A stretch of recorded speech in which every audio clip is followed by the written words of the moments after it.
네, 안녕하세요. 큰바이군입니다. 5월 8일 주요 테마 같이 한번 보도록 하겠습니다.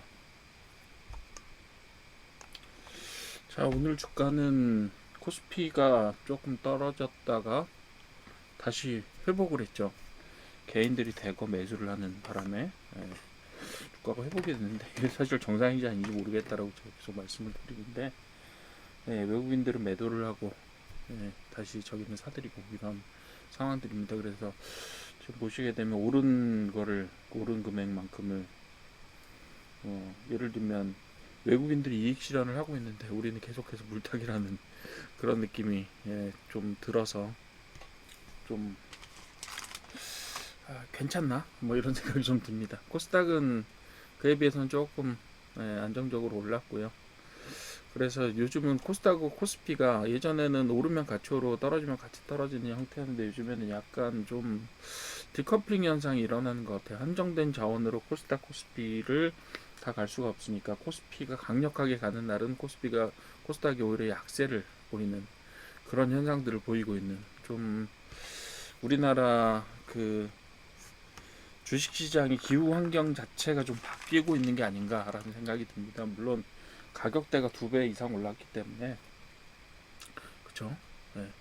전체적으로 지수 자체가 2배 이상 올랐기 때문에 이제 뭐 변화의 시기가 올만하죠. 그러니까 볼륨상으로는 변화의 시기가 분명히 와야 되는 게 맞습니다. 그렇지만 시간이 그 오른 시간 자체가 1년 정도, 1년이 오히려 1년도 안 걸렸죠. 1년도 안 걸리는 그 한 10개월 정도 되는 10개월, 11개월 정도 되는 상황에서 주가가 전체적으로 지수죠. 주가라고 부르기에는 좀 그렇고 지수 자체가 한 2배 이상 올랐기 때문에 그런 변화의 어떤 양상들을 직접 저희가 받아들이기에는 좀 길지 않은 기간인 것 같습니다. 짧은 기간이고 그래서 변화는 해야 되는 게 맞는데 변화의 기간이 너무 짧아서 상당히 좀 받아들이기 쉽지 않다 이런 상황이 현재 지금 기후라고 저희 그 전체적으로 코스닥과 코스피 한국 주식시장의 어떤 환경이라고 봅니다. 그래서 환경은 변했다 혹은 변하고 있다라고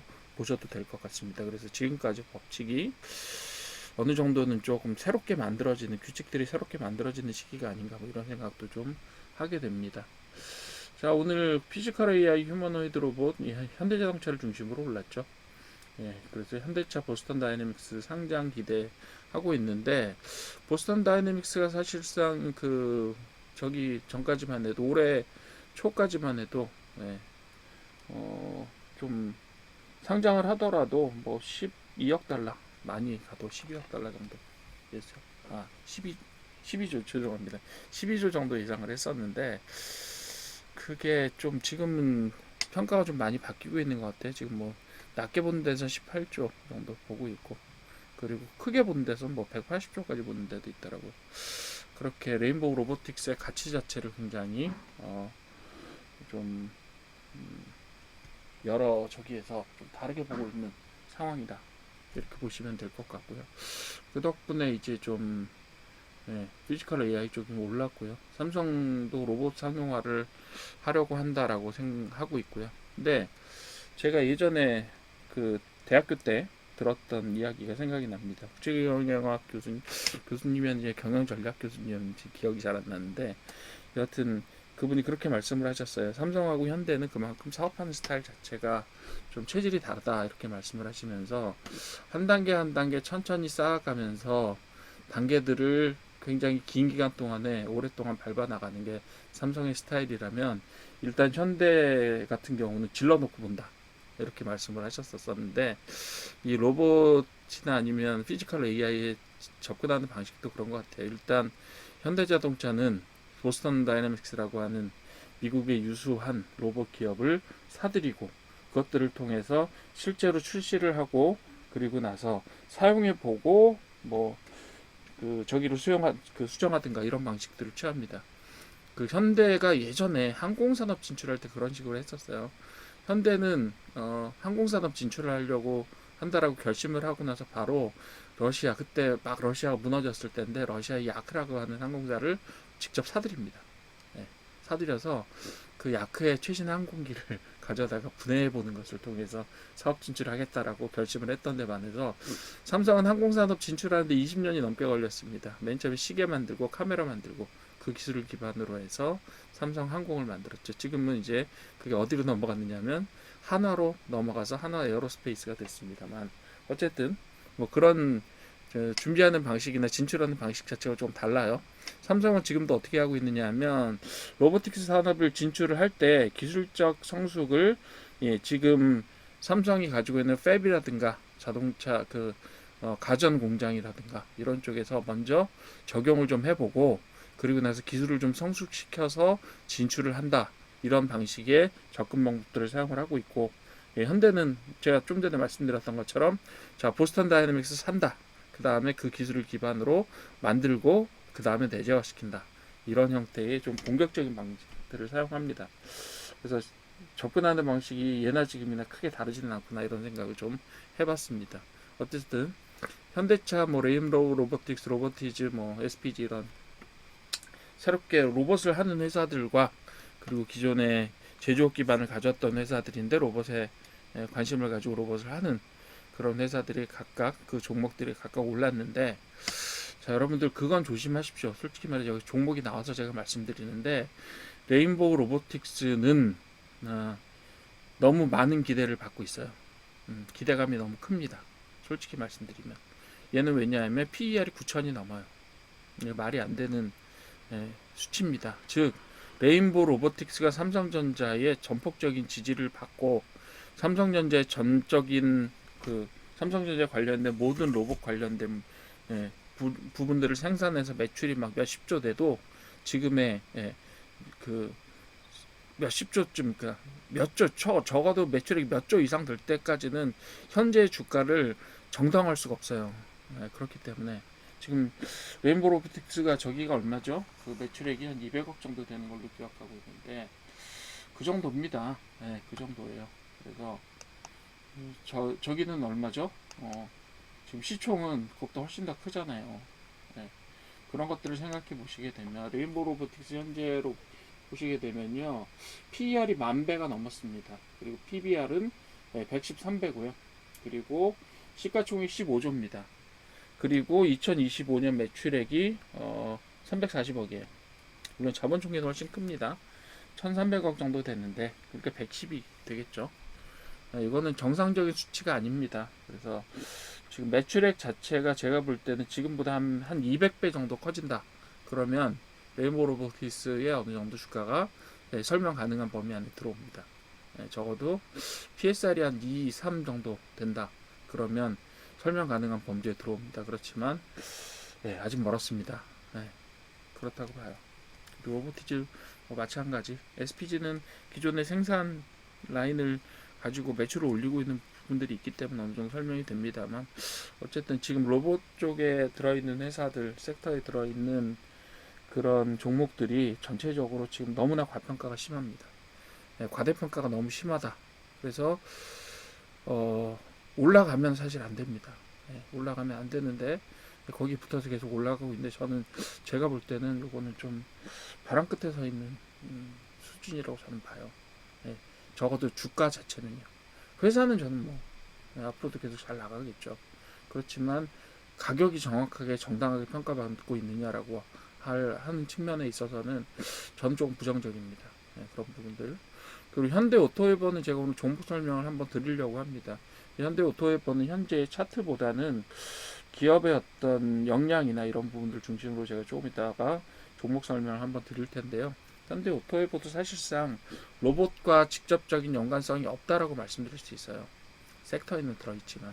그리고 현대자동차라고 하는 로봇의 선두에 서 있는 어떤 기업의 하우스 에이전시잖아요. IT 에이전시고, 그렇게 되고 현대자동차의 어떤 수주를 많이 받아서, 그러니까 많이 받는다라기보다 실제로는 현대자동차의 일을 해주면서 그냥 살아가는 그냥 내부 기관 같은 존재죠, 어떻게 보면. 그렇긴 한데, 현대오토웨버는 사실상 오늘 두 가지 테마의 주제에 올라갔습니다. 하나는 피지컬 AI하고 휴머노이드 로봇 쪽에 테마에 들어있고, 또 하나는 자율주행차 테마에 들어있는데, 실제적으로 현대오토웨버는 자율주행도 로봇도 관련성이 아직까지는 확실하지 않습니다. 현대가 뭐 일을 준 게 없어요. 솔직히 말씀드리면 그냥 현대오토에버는 조금 이따 한 번 더 말씀드리겠지만 그냥 현대오토에버는 현대자동차의 IT 시스템을 그냥 유지보수하는 회사에 불과합니다. 그냥 하나의 부서라고 봐도 상관없어요. 예전에는 다 내부에 있었던 것들인데 그걸 그냥 독립시켜서 독립 법인으로 만든 것 뿐이에요.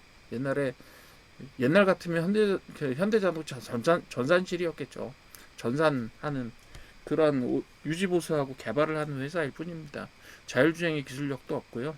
그리고 로봇이나 휴머노이드를 다룰 수 있을 만한 기술력을 내부에 갖고 있지 못합니다.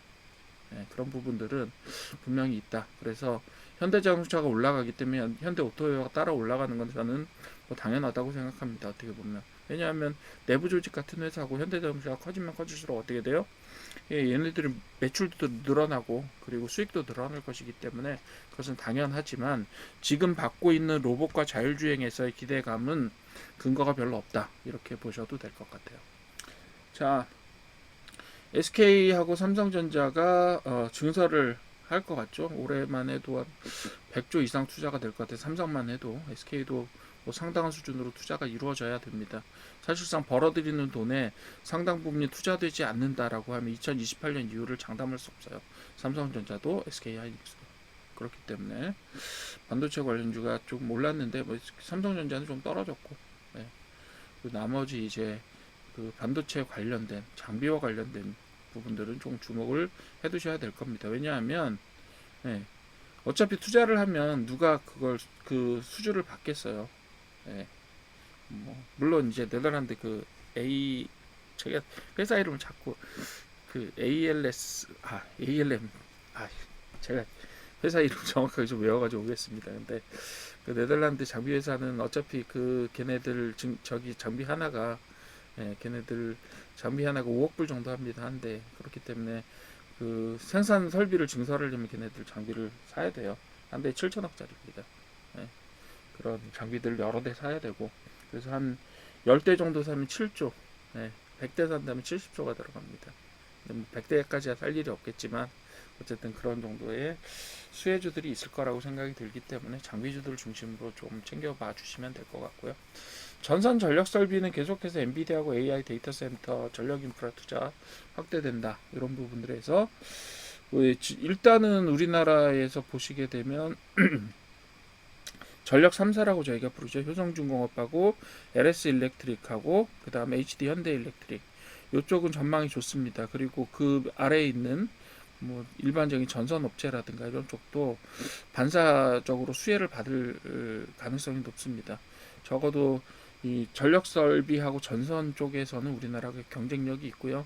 실제로 미국 시장에서의 전체적인 시장 점유율을 보면 거의 미국 내 생산분까지 포함하면 30% 정도 되지 않겠느냐 이렇게 생각을 합니다. 실제로 미국 시장에서 경쟁력이 있고 또 초고압 변압기라든가 이런 것들은 우리나라 이외에는 만들 수 있는 기술을 가진 회사들이 별로 없어요. 그래서 그런 부분들에 있어서 전선 전력 설비는 앞으로 AI 데이터 센터가 저기가 되면 계속해서 엔비디아가 추가 투자를 하고 그리고 AI 데이터 센터 계속 지어줄수록 그리고 800V DC 전환 뭐 이런 과제들이 주어질수록 계속 상위에 있는 기술 업체들밖에 그것들을 수행할 수 있는 회사들이 없어요. 그렇기 때문에 계속해서 아마 주목을 받고 어느 정도는 지금도 상당히 많이 오르긴 했지만 그래도 좀 골라가면서 투자할 여력이 있을 것 같다라고 생각이 들고요. 근데 뭐 엔비디아가 AI 데이터 센터하고 전력 인프라에 투자한다라고 얘기했는데 정작 엔비디아가 투자하기로 한 아이렌은 떨어졌어요. 오늘 미국 시장에서. 그런 부분들 보면 좀 아이러니하죠. 우리나라에서는 엔비디아가 투자했대 그래서 올랐는데 그 전력 설비 관련된 부분들 올랐는데 직접 투자를 한 또 회사는 미국 시장에서 떨어졌어요. 조금 한 4~5% 정도 떨어진 것 같더라고. 4~5%더 되나? 60달러대에서 56달러 정도까지 떨어졌으니까 그렇게 됐습니다. 어쨌든 뭐 계속해서 시장의 변동들이 있는 거고 엔비디아가 투자했다고 해서 계속해서 쭉쭉 올라가는 것만 아닙니다. 물론 아이랜도 지금 많이 올랐죠. 40달러 이하에서 지금 60달러대까지 올랐으니까 많이 올랐습니다만 어쨌든 미국 시장에도 변동이 있는 거고 그렇게 봐주시면 될 것 같아요. 자, 일단 세 개 정리했죠. 피지컬 AI, 휴머노이드 로봇주. 너무 예, 좀 현대자동차 올라가는 건 이해가 가지만 너무 좀 예, 이유 없이 근거 없이 많이 올랐다라고 설명드릴 수 있어요. 이유는 있지만 지금 이렇게 반영되어서는 안 된다라는 부분들을 말씀드렸던 거고요. 반도체 관련주도 마찬가지. 반도체도 마찬가지 아니죠. 죄송합니다. 반도체 관련주 같은 경우는 삼성하고 SK가 증설을 해야 되기 때문에 어느 정도 수혜를 받을 것이 거의 분명하다. 이렇게 보셔도 될 것 같습니다. 그래서 매출 상승이나 수익률 상승 상당한 폭으로 이루어지지 않을까라고 생각이 들고요. 자, 자율주행차는 테슬라 모델 Y가 미국의 그 도로교통 안전국인가 뭐 그런 기관이 있습니다. 거기에 그 새롭게 안전 기준에 뭐가 추가됐냐면 자율주행 관련된. 근데 자율주행은 정확하게 아닙니다. 정확하게는 에이다스라고 저희가 보통 부르죠. 그 자동 운전 보조 기술이라고 부릅니다. 자동 운전 보조 기술이라고 부르는데 차선 이탈하면 경고 울려주고 뭐 이런 그런 그 뭐라 그러죠? 운전 보조 시스템 그런 것들 얘기합니다. 거기에 4개 항목에서 테슬라가 최초로 통과를 해서 어느 정도 안전성을 인정을 받았다. 즉 충돌 안전성 뭐 이런 것들만 예전에는 거기서 봤었는데 지금은 어떻게 된다? 운전을 도와주는 운전 보조 시스템에 대한 안전성도 통과를 했기 때문에 테슬라가 앞으로 안전에 대한 부분들을 조금 더 주목을 받게 될 가능성이 높다 이렇게 되는 거죠. 여기에 또 현대 오토웨버 나왔죠. 근데 현대 오토웨버는 조금 더 설명드리겠지만 2번 벌써 실패했어요. 현대는 자율주행에 있어서는 현대 오토웨버가 개발하다가 한번 말아먹었고 그 다음 포티투 다시라는 회사 샀다가 시원하게 한번 또 말아먹었습니다. 몇천억의 손해를 봤어요.